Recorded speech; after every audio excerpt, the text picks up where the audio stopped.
పాకిస్తాన్ ఆర్మీలో తిరుగుబాటు ప్రారంభమైంది. ఈ మధ్యన ఆఫ్ఘనిస్తాన్ వాళ్ళ దాడులు, ఇది తెహ్రీక్ తాలిబాన్ పాకిస్తాన్, సింధు వాళ్ళ దాడులు, లేకపోతే కనుక బెలూచ్ రెబల్స్ దాడులు, వీటితో వందలాది మంది ప్రాణాలు కోల్పోతుంటే అక్కడ మనకి మళ్ళీ ఇక్కడికి మళ్ళీ పరిహారాలు ఈ సిస్టమ్స్ కూడా లేవు.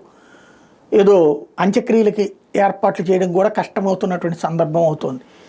అది ఒక ఎత్తు. రెండవది, అధికారులు అక్కడ ఒకళ్ళకొకళ్ళు కుమ్మక్కైపోయి చివరికి కింద ఉన్నటువంటి సిబ్బందిని బలిపశువుల్ని చేస్తున్నటువంటి సందర్భాలు పెరిగిపోతాయి. క్రమంగా సైన్యంలో తిరుగుబాటు ప్రారంభమైంది. అకస్మాత్తుగా పాకిస్తాన్కి సంబంధించిన సోషల్ మీడియాలో పాక్ ఆర్మీస్ జూనియర్ ఆఫీసర్స్ అనేటటువంటి పేరుతో ఒక లెటర్ వైరల్ అవ్వడం ప్రారంభించింది.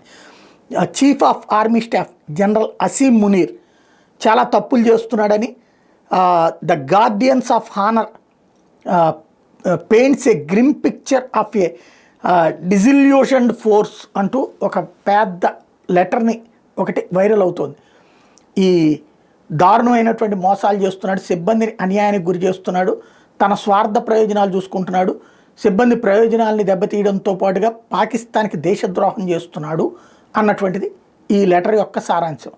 ప్రస్తుతానికి ఆ లెటర్ని తీసేయమని చెప్పి పాకిస్తాన్కి సంబంధించినటువంటి ప్రభుత్వం వచ్చేటప్పటికి అటు ఆ సోషల్ మీడియా సంస్థలని అడుగుతోంది. అట్ ద సేమ్ టైం దీని మీద దర్యాప్తు లాంటి దానికైతే ఆదేశించలేదు, ఎందుకంటే మళ్ళీ తిరుగుబాటు చేస్తాడేమోనని చెప్పేసి. కాకపోతే జవాన్లు కలిసి రాస్తున్నట్టు ఉన్నటువంటి ఈ లేఖ వెనకాల ఆటోమేటిక్గా భారతదేశం ఉందని, రా ఉందని ప్రచారం అయితే చేస్తారు.